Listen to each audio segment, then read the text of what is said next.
Hola, ¿qué tal? Un gusto saludarlos a todos. El día de hoy voy a presentar un caso de experiencia de aprendizaje relacionado con la promoción del pensamiento científico y el pensamiento crítico, ¿sí? Hoy en día que en México, el país México, se está trabajando sobre los planes y programas.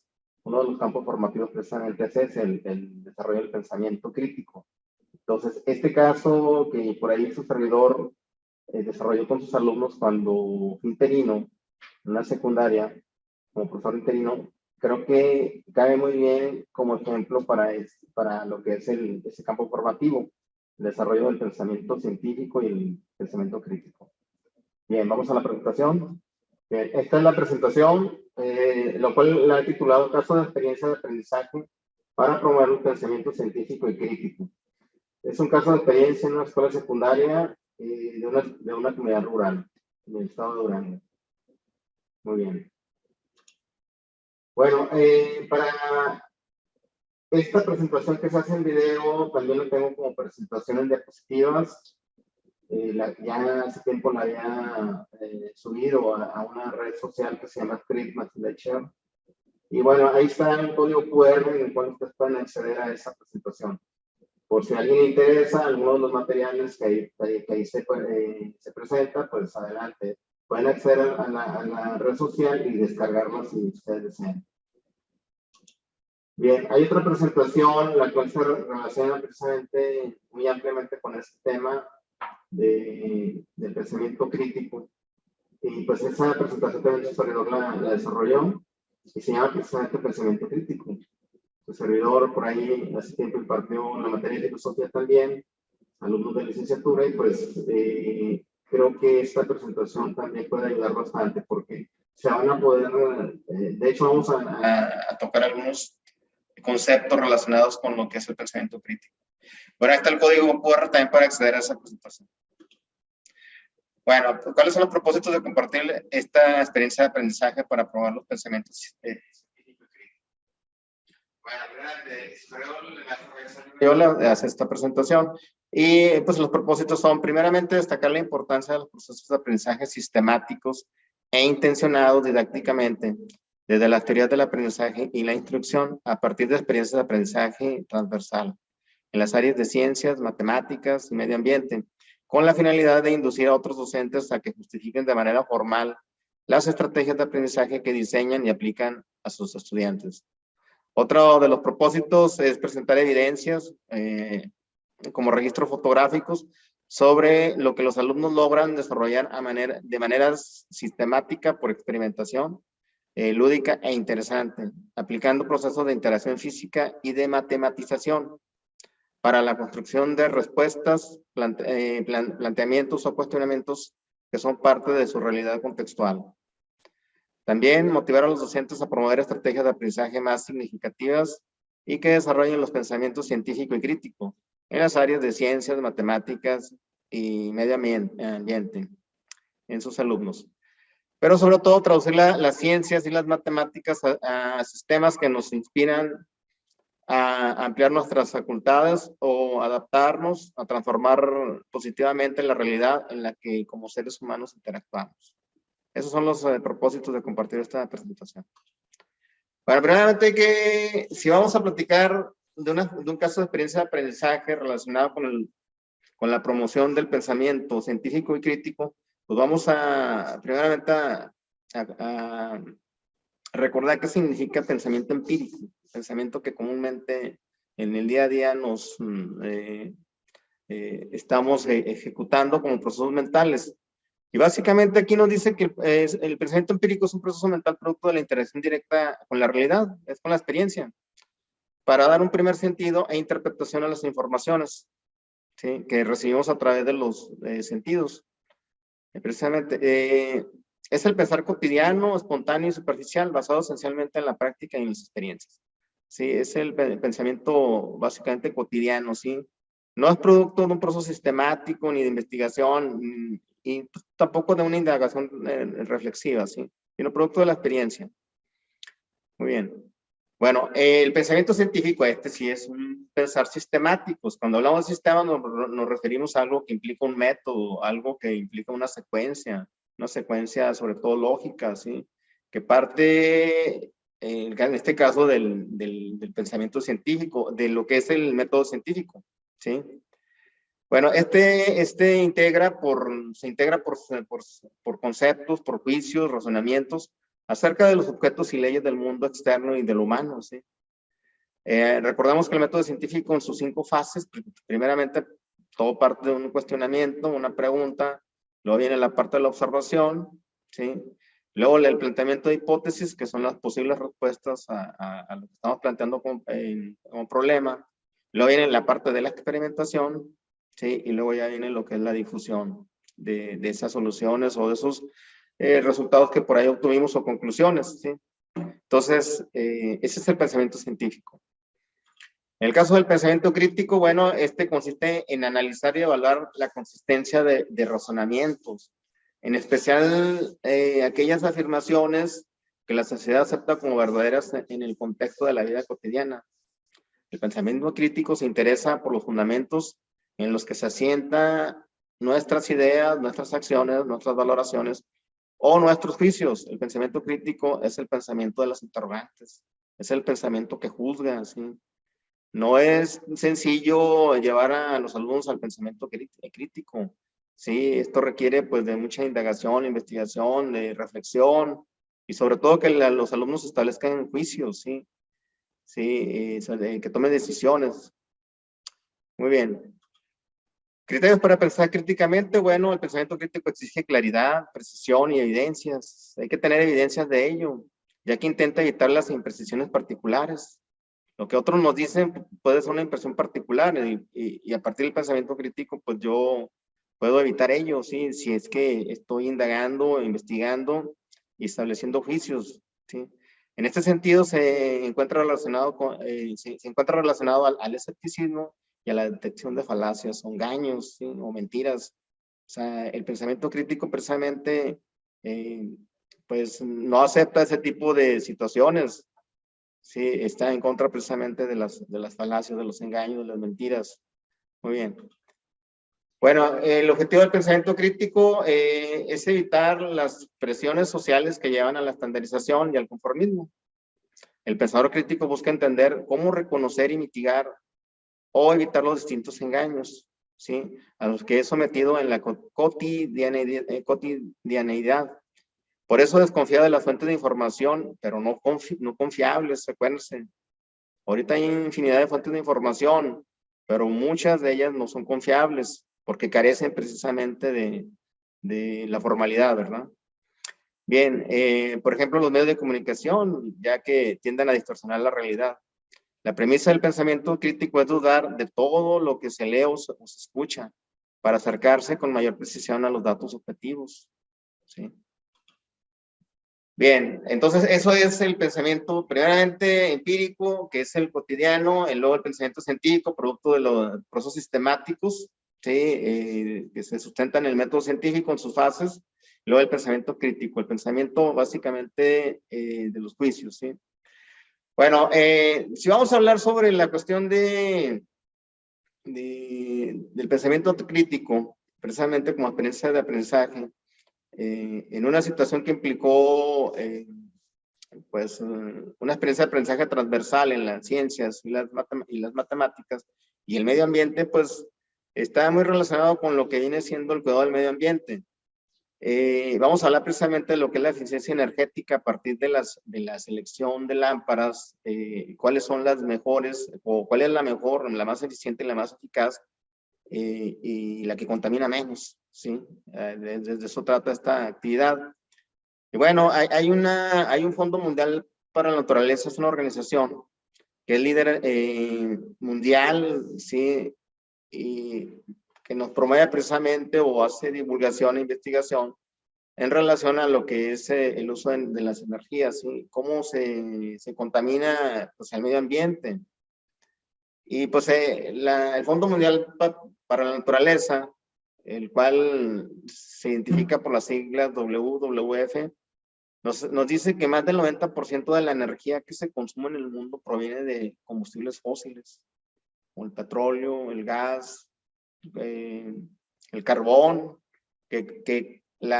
con la consecuente emisión de contaminantes, altamente contaminantes. ¿Sí? Entonces, eso es muy importante que los alumnos lo sepan. ¿Sí? Hay que platicarles como reflexión y que investiguen previamente sobre ello. ¿Sí? Bueno, fíjense, por ejemplo, ya entramos precisamente a la parte que da inicio a esta actividad de experiencia con un cuestionamiento, ¿sí? Pero bueno, previamente dice, el proceso de transformación de energía mecánica a energía eléctrica requiere principalmente de la combustión de energéticos, de combustibles fósiles, como el petróleo, el gas y carbón. Por lo tanto, en función de esa situación, se establece la siguiente pregunta o cuestionamiento. Dice, ¿cuál de las siguientes lámparas aquí pusimos 3, pero en realidad fueron 4, ¿sí? Incandescente, fluorescente, halógena y LED, ¿sí? Son las 4 que se analizan. Es más eficiente y por lo tanto afecta en menor medida la contaminación de tu medio ambiente, del entorno donde tú estás interactuando, ¿sí? O donde tú convives, donde tú vives. Bueno, para esto los alumnos deben de tener claro, pues, lo que hace rato comenté de la contaminación, ¿sí? Cómo es que los combustibles fósiles, el 90%, pues, se debe de contaminación, se debe a ellos. Y también los alumnos deben tener claro que la generación de energía eléctrica, pues, se produce de la siguiente manera, así en forma sencilla, fíjense. Esto se planteó con alumnos de tercer año de secundaria y alumnos que ya tienen un poquito de conocimiento en cómo se genera electricidad, sobre todo porque están en el taller de electricidad, ¿sí? Estuvieron en el taller de electricidad. Bueno, básicamente lo que son los combustibles fósiles como el gas, el carbón y el petróleo son los que nos proporcionan el calor mediante la combustión. Y llegan y precisamente pues calientan una caldera, ¿sí? Donde una caldera es como un boiler donde el agua hierve, ¿sí? A alta temperatura y eso produce vapor. Y ese vapor pues se va por ciertas tuberías y llegan precisamente con mucha potencia, con mucha fuerza y mueven lo que se llama una turbina. Y esa turbina pues genera movimiento circular, ¿sí? Y hace que se mueva un generador. Ese generador convierte la energía mecánica en energía eléctrica, ¿sí? Aquí está. Y de esa manera, pues se transporta la energía eléctrica, se distribuye y pues hasta que llegan a las casas de cada uno, ¿sí? Pero este proceso es altamente contaminante, ¿sí? De hecho, es lo que está afectando mucho el calentamiento global. Ya habíamos dicho que el 90% del calentamiento, que afecta al medio ambiente, pues, ese 90% es producto de combustibles fósiles, ¿sí? Entonces, en función de esto, pues vamos a indagar de manera científica para poder establecer un juicio y tomar decisiones de cuál lámpara es mejor. Ya los alumnos yo les había encargado, de hecho ellos de manera, ya en varias ocasiones me decían, oye, profe, básicamente hacen la pregunta en respecto a 2 tipos de lámparas, que es la lámpara que le llaman eh, la lámpara fluorescente, ¿sí? O también llamada lámpara ahorradora, esta que estoy señalando aquí, ¿sí? En comparación con la lámpara LED, ¿sí? Por la novedad que ahora se están utilizando muchos tipos de lámparas. Ya las lámparas incandescentes como esta, que son de filamento, de lo que es el tungsteno, el filamento, pues ya están en desuso. Sin embargo, en los medios rurales, inclusive en las ciudades, es muy común todavía encontrar este tipo de lámparas. Son muy económicas en cuestiones monetarias, pero ahorita vamos a ver cómo en cuestiones de eficiencia energética son altamente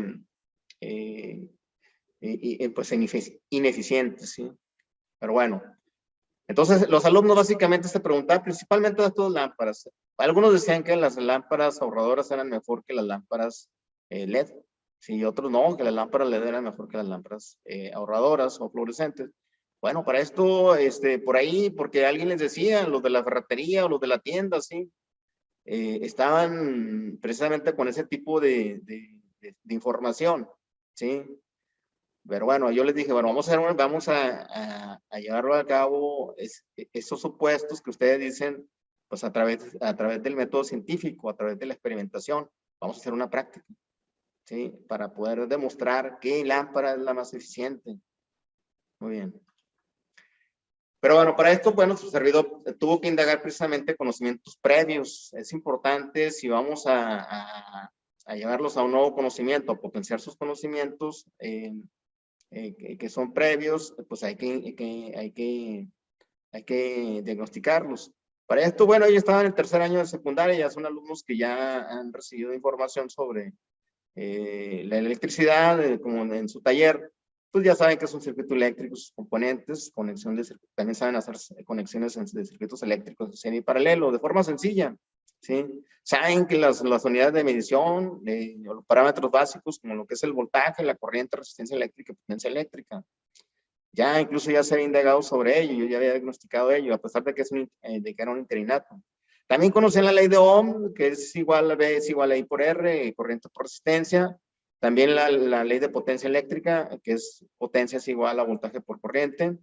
Y también un efecto que se titula efecto Joule, que es la transformación de energía eléctrica en energía calorífica, ¿sí? Ese es también una forma de transformar la energía, ¿sí? Muy bien. También ellos, bueno, en cuanto a conocimientos previos, sí, pero ahora en cuanto a habilidades previas, dado que íbamos a experimentar, era importante saber también qué habilidades previas tenían. Por ejemplo, si sabían hacer los cálculos de unidades eléctricas por ley de Ohm y potencia eléctrica, sí conocían la fórmula, sí las conocían, pero también las sabían utilizarla, ¿sí? Sabían hacer conexiones físicas de un circuito eléctrico, sus componentes, circuitos sencillos, ¿sí? Tanto serie y paralelo. Sabían usar el multímetro digital para mediciones de parámetros básicos, como la medición de voltaje, corriente eléctrica, resistencia eléctrica y potencia eléctrica, ¿sí? Muy bien, entonces eso sí se tenía como conocimientos y habilidades previas. Y en función de eso, entonces yo puedo ya incursionar en el nuevo conocimiento o la nueva actividad, ¿sí? Ya pues con mayor éxito, ¿sí? Bueno, aquí te presento evidencias fotográficas de materiales didácticos, visuales y equipos de laboratorio experimental como medios y recursos para llevar a cabo la actividad de aprendizaje. Bueno, aquí tengo un cartel que se colocó precisamente en las paredes del taller y ahí viene el objetivo y el listado de materiales. Básicamente era que el alumno demostrara prácticamente y analíticamente el consumo energético en watts de un conjunto de lámparas.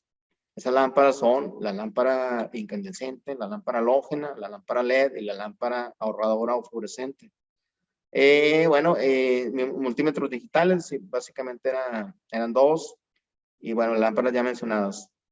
También tengo el procedimiento, ¿sí? Aquí hay un circuito eléctrico, es de forma simbólica, donde está la fuente de energía, que es corriente alterna, de la que nos proporciona presente la Comisión Federal de Electricidad, ¿sí? Un interruptor para abrir y cerrar el circuito, un amperímetro, está la lámpara de prueba, que son básicamente las cuatro que ya hace rato mencioné, y el voltímetro, y ese es el circuito, ¿sí?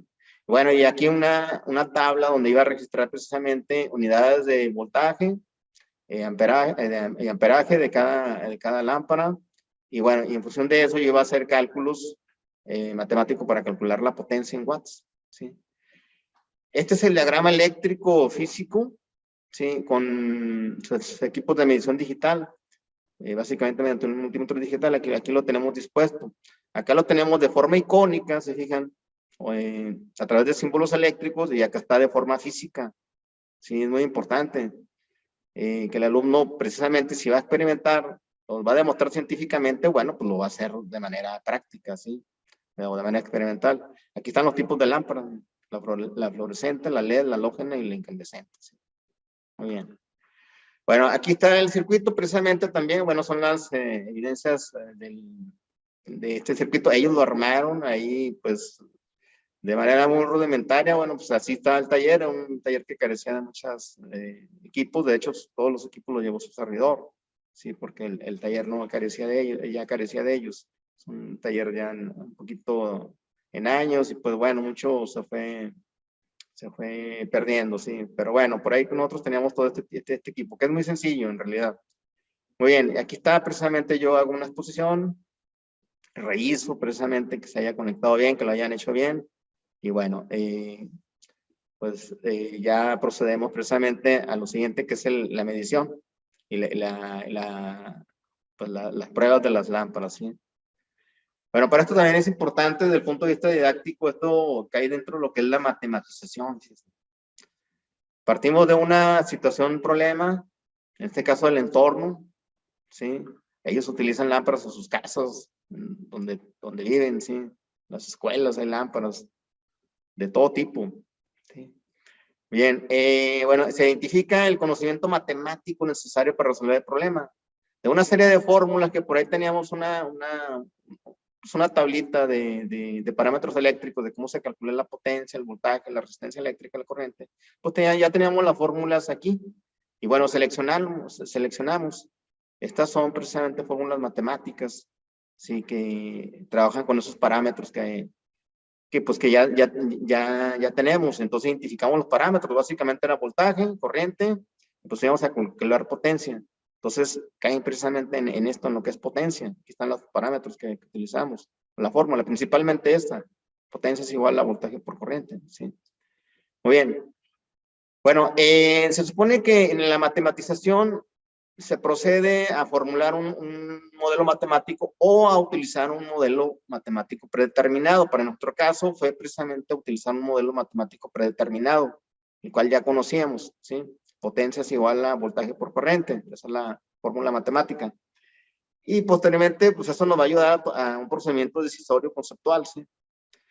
Ya después, una vez que se identifica, bueno, la fórmula matemática, en este caso, que es una fórmula que ya es dada, pues a utilizarla, ¿sí? Hacer los cálculos, resolver el problema, en este caso sería el punto 4, luego ya interpretar resultados.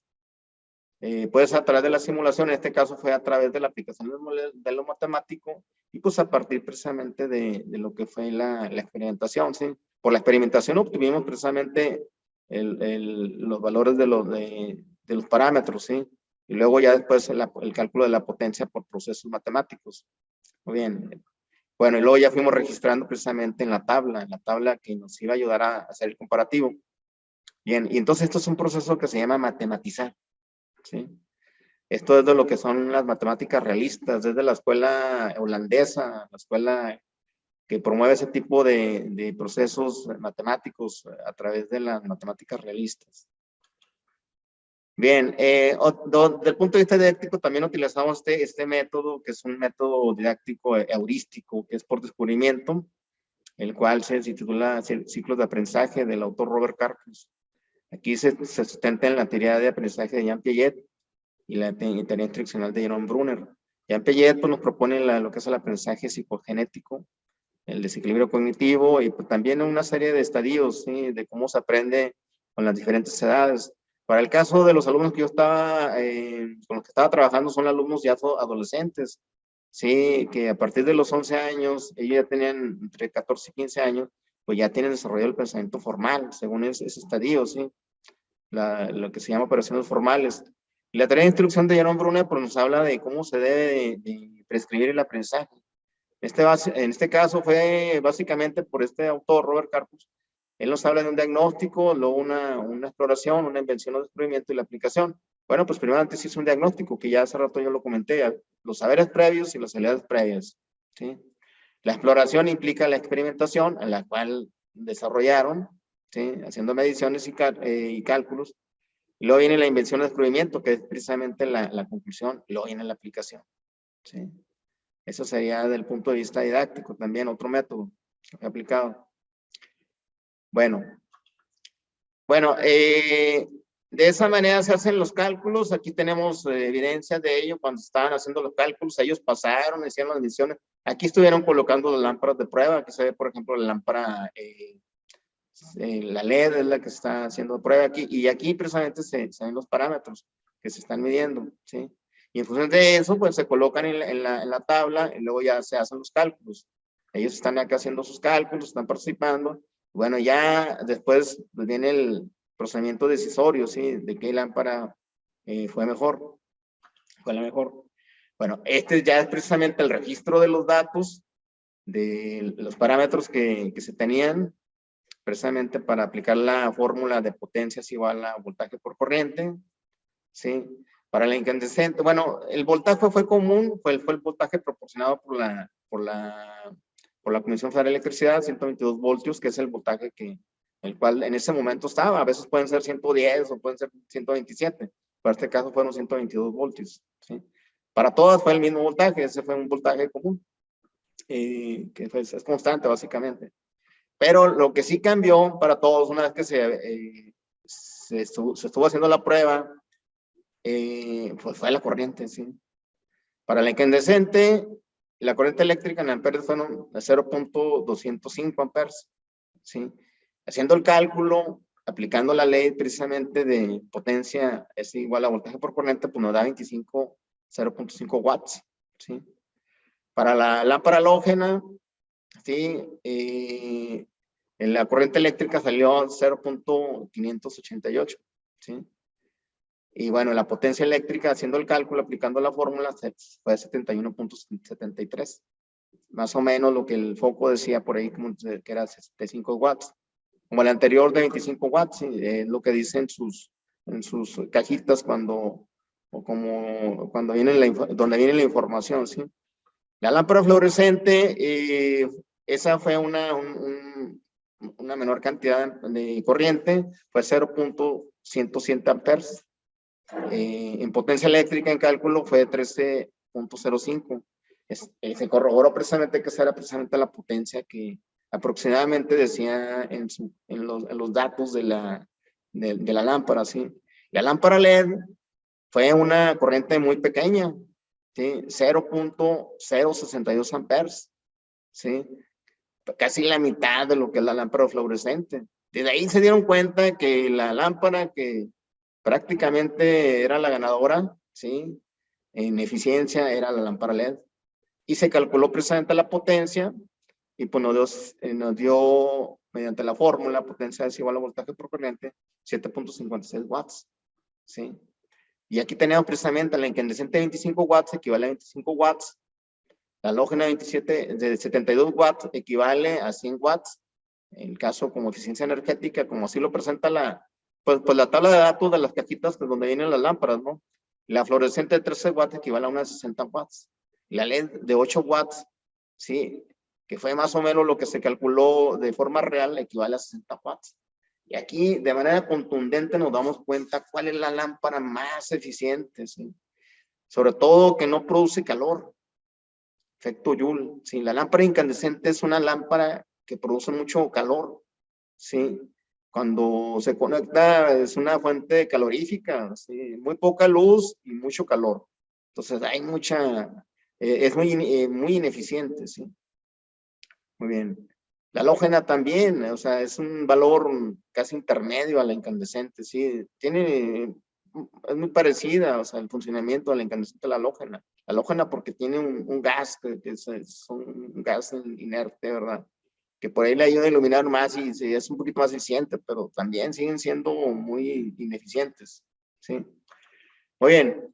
Bueno, entonces fíjense, ya como conclusiones finales de la actividad de aprendizaje, los alumnos llegan a la conclusión que la lámpara LED es la más eficiente, un menor consumo energético, una menor generación de calor por efecto Joule. Por lo tanto, transforma la energía eléctrica en un 90-95% en energía luminosa.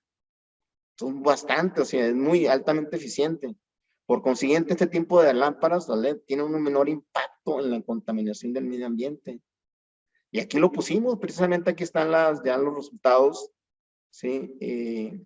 Como conclusiones.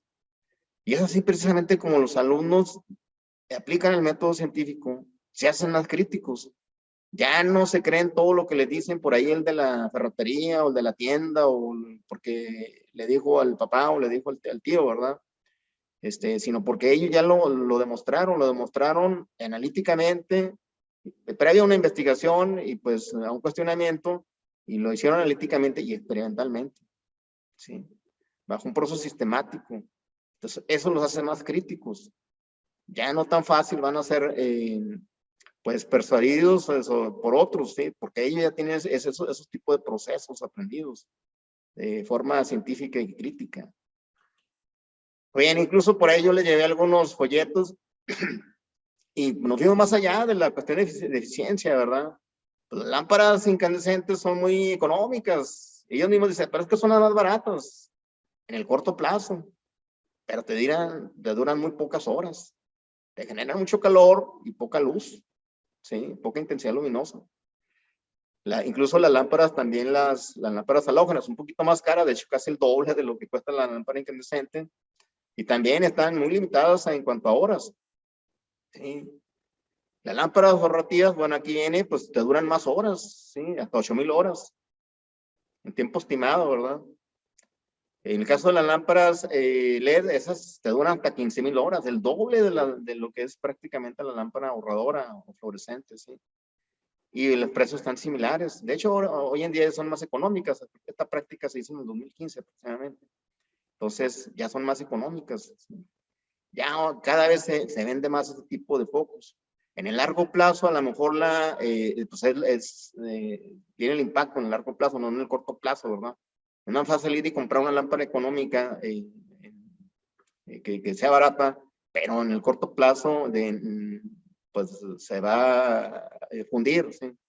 En el largo plazo la lámpara LED dura más, a lo mejor inviertes un poquito más, pero te va a durar un poquito más y no te genera calor, muy poco calor, ¿sí? Por efecto Joule, y pues la vida útil es bastante, hasta 15,000 horas, siempre y cuando se le dé un buen uso, ¿sí? Bien. Bueno, este caso de experiencia de aprendizaje transversal que promovió el pensamiento científico y crítico y transversal en las ciencias y matemáticas y el medio ambiente, fue llevado a cabo por su servidor, el maestro Javier Solís Noyola, en su estancia como profesor interino en el periodo de septiembre de 2015 a enero de 2016, en la Escuela Secundaria General Francisco Zarco, una comunidad rural de Arturo Martínez Adame, municipio de Gómez Palacio, Durango, el país de México. Aquí vemos pues unas otras prácticas que su servidor hacía o realizaba con los alumnos. Bueno, ¿qué intenciones de aprendizaje se propiciaron y promovieron? Una cosa fue el objetivo, lo que se hizo explícitamente, y la otra es lo que implícitamente se promueve, ¿sí? Bueno, ¿cómo a partir de un cuestionamiento o pregunta inicial es posible responderse por medio de procesos de aprendizaje de experimentación y matematización, el cual requiere de conocimientos previos, ¿sí? Para poderlos potenciar y pues para llevarlos a otro nivel más avanzado de conocimiento, sobre todo que sea un nivel de conocimientos que implique que sean más críticos. Vivir una experiencia de aprendizaje transversal, o sea, donde convergen varias áreas como las ciencias, matemáticas, el medio ambiente, por descubrimiento inducido, con el apoyo del docente, ya que comprueban mediante leyes físicas preestablecidas, como la fórmula de potencia es igual a voltaje por corriente, y por la experimentación, ¿sí? ¿Cómo es que pueden contribuir desde su conocimiento y habilidades a cuidar el medio ambiente? ¿Sí? Ya de una manera más crítica. Y pues ese conocimiento es más duradero y significativo también. También se promovió la resolución de problemas de manera formal, apoyada por medios sistemáticos con el sustento del método científico. Se promovieron tipos de pensamiento científico y crítico, se promovió el aprendizaje colaborativo e interdependiente, se trabajó en equipo, ¿sí? Todo el grupo trabajó de forma interdependiente.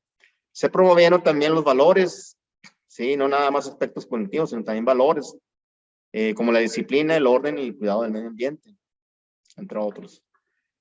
Bueno, esta presentación básicamente lo que se promueve precisamente en esta presentación. También los invito a que, ya para terminar, sí, visiten mi blog de la divulgación de la didáctica de las matemáticas y las ciencias. En este espacio de interacción virtual encontrarás diferentes recursos didácticos para la promoción, enseñanza y aprendizaje de las matemáticas y las ciencias, creados por su servidor, el maestro Javier Solís Noyola. Ahí hay acertijos, ahí hay otras experiencias, otros casos, sí, y videos, otros videos que pueden ayudar a los maestros, a los padres de familia, incluso a los alumnos, sí. Este es un código QR y mediante un celular tú puedes apoyarte y pues, acceder de forma inmediata. Bien, con esto termino todo. Espero que haya sido de interés y nos vemos en una siguiente presentación. Hasta luego.